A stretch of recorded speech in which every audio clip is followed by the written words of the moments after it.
You'll have to pardon me, I can't see very well. Coronavirus tips and tricks from a survivor. First, somebody sucker punched me and I got to spend 5 hours in the hospital. But I need to get this video done. To quote Monty Python, now for something completely different. I mentioned I was in the hospital the other night. What was interesting was the patients who were freaking out. Wait, you had the coronavirus and you survived? How's that possible? And I realized that a lot of people just don't understand what this actually is, okay?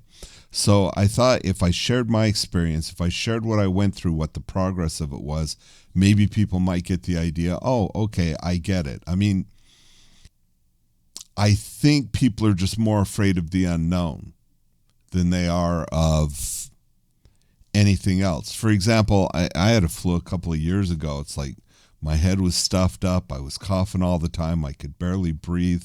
My lungs hurt. My head hurt. I had a fever of 102. And that went on for weeks. It was miserable. Of course, nobody worries about that. I could have gone to the store and bought stuff and like Kleenex and stuff like that. And everybody wouldn't even have blinked to see a sick person in the store. But now, if there's even a chance, you show up and you don't have a face mask on, people think you're trying to kill them. And it's no wonder people freak out when you see what's on the news, when you see the list of symptoms. So here, I'm going to pull this up. Day 1, fever, fatigue, muscle pain, and a dry cough. Day 2, difficulty breathing. Day 7, you go to the hospital. Day 8, you go into respiratory distress. Day 10, you go into intensive care. Day 12, your fever ends. Day 13, you get shortness of breath. And day 18.5, death. That freaked me out too. Why was my situation different? And I know a lot of other people who've had it. Their symptoms weren't even as bad as mine. I know a guy who had it. All he had was a sore throat for a couple of days.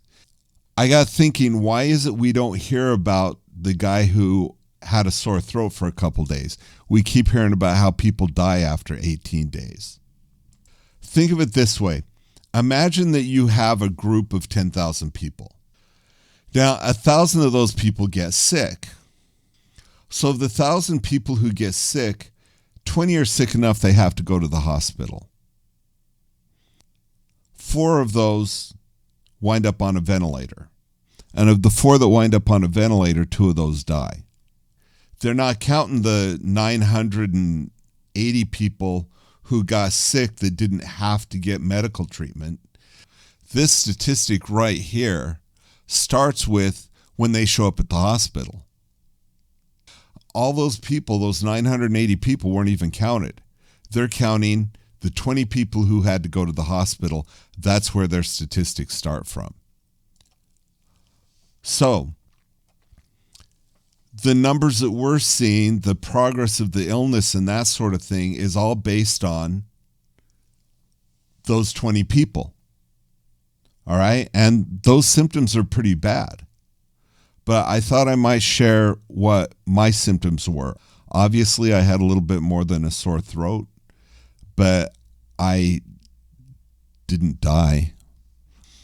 So when you take that pool of 1,000 people, and then you realize that all these statistics are based on 20 people that were sick, what are the other 9,000 people thinking?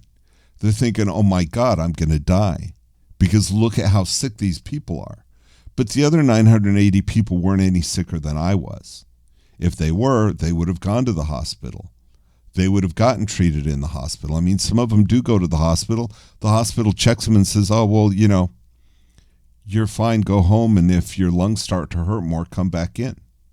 That's what they tell them. The ones they send home, they don't even bother with. They don't add them to the statistics. So here's what I experienced. I caught it in the gym on February 29th, but usually the incubation period is 7 days. And on March 7th, I got sick. All I got was like kind of a trickle down the throat and a sore throat.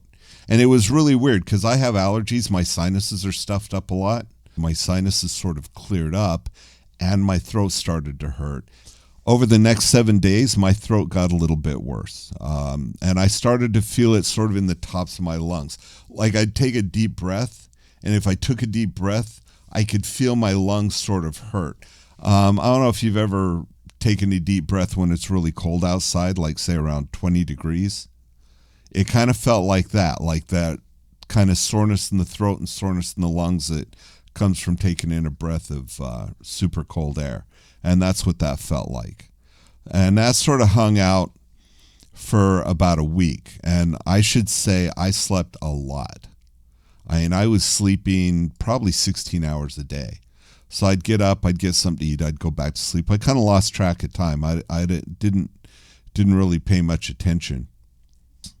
Sometimes I'd get chills, sometimes I'd get hot flashes. I'd check my temperature once in a while, and I never had a fever at this stage. I'm not generally prone to fevers anyway, so I can't say that that's typical or atypical. My understanding is I keep reading about fevers, but most of the people that I know haven't had fevers, the ones who didn't have to go to the hospital. March 14th, so I'm 2 weeks from getting it, 1 week from when I started to show symptoms. My lungs were starting to hurt more, like the whole lung. If I took a deep breath, that hurt. But I was mostly fine. If I coughed, that hurt too. But I remember the cough was dry. I wasn't coughing anything up. It was just, at this stage of the game, deep breaths started to hurt. So things pretty much stayed the same. I was sleeping a lot. Pretty much the whole week went by. I missed it. I had an email from a client here a week ago, and she was like really upset with me. She said, when I reached out to you in March, you promised to get something done and you didn't. And I emailed her back and I said, you called me in March? She said, of course I called you in March. We talked for an hour. I said, I don't remember a bit of it. She's still angry. Even though my symptoms didn't feel that bad, I was incredibly tired a lot. So my birthday was March 19th. I slept through that too. I remember thinking today's my birthday. So March 21st, at this point we're 2 weeks of symptoms, 3 weeks of being sick. Now I could feel it completely in my lungs and my throat. It was hurting a lot more.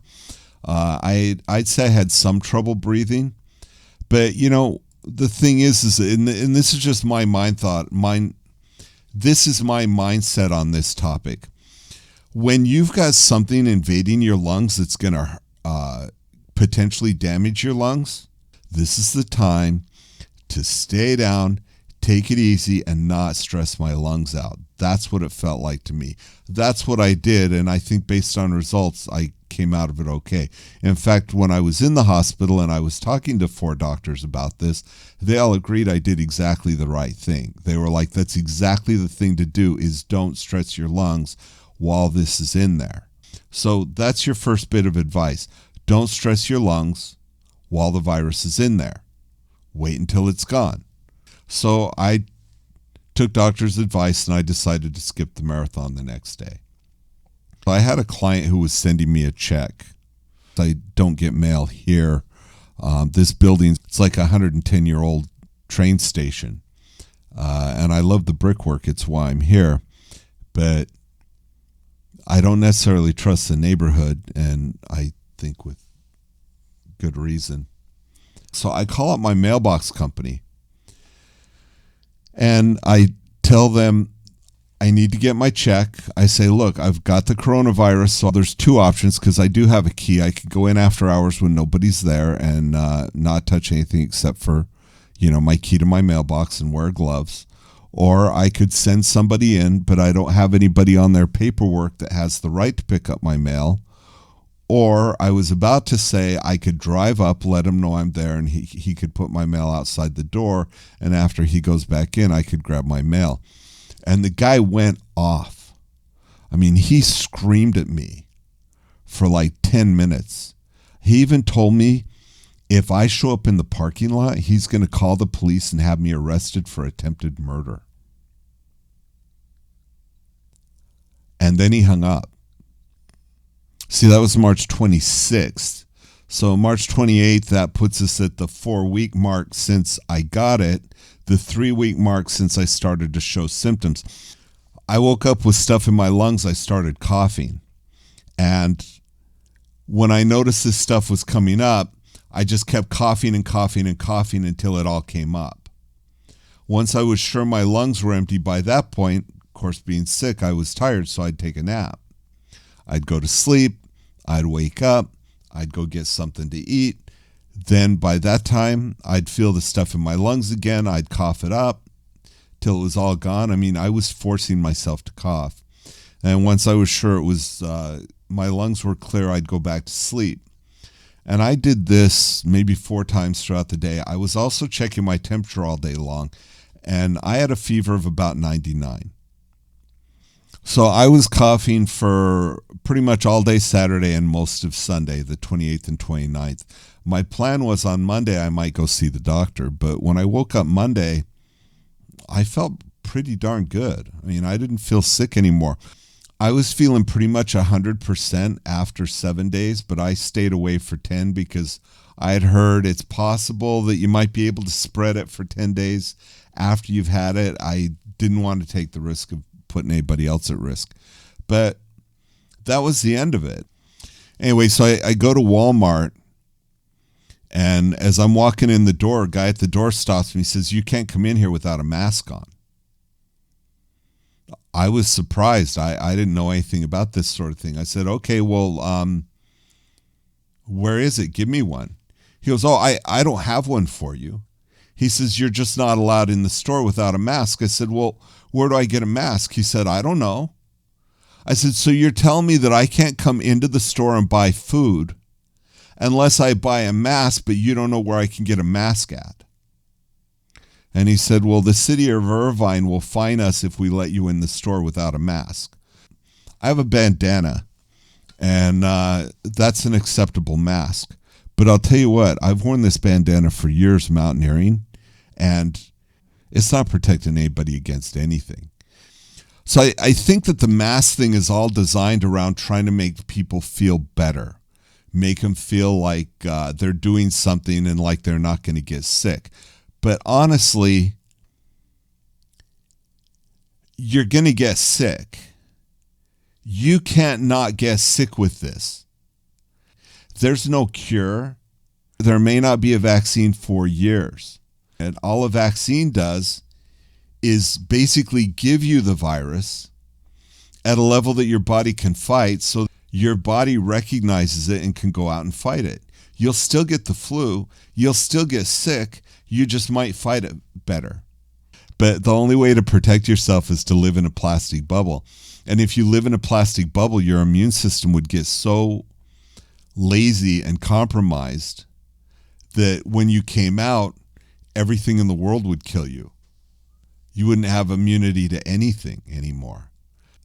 You know, like next year, the flu comes around, and we don't shut every business down, but then coronavirus comes around a few months later and we do shut every business down. And why do we do that? The other flu's worse. Any flu can turn into pneumonia. You could get pneumonia from coronavirus. You can get pneumonia from the flu that everybody had in December. And look, my dad's 82 years old. I don't want him getting this. So my dad's locked away in his house. It would be nice if he didn't get it. And if he does, I hope he's able to fight it off. But for the rest of us, you know, I mean, they talk about, well, gee, if you're overweight. Well, I'm overweight right now.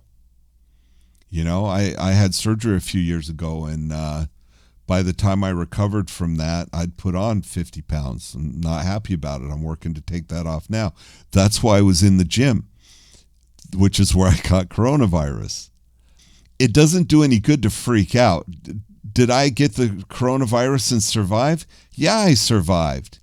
It honestly wasn't as bad as other flus I've had, because that other flu sucked. After the night in the hospital, they scheduled an appointment with me with a an eye specialist. So I asked him if this has affected him in any way, and he said, I haven't done cataract surgery in 12 weeks. He said, I have a slew of patients that need to have surgery, that need to have their eyes taken care of, or they're going to go blind. And he said, I haven't been allowed to do that. He said, they're going to start letting us take in the most critical patients on the 9th of June. So they're holding off on all kinds of surgeries like that. I'm hearing about people who can't get their chemotherapy, people who can't get surgery on cancer. And 2 people out of 1,000 might die from coronavirus. It's a tough call. And that's all I have to say about that. So I call up my vet and I say, hey, I need some insulin for Ducky. And I have the coronavirus, so I don't want to come in. Can I just pay you and you put it outside the door? And she goes, oh, yeah, we're doing that with people anyway.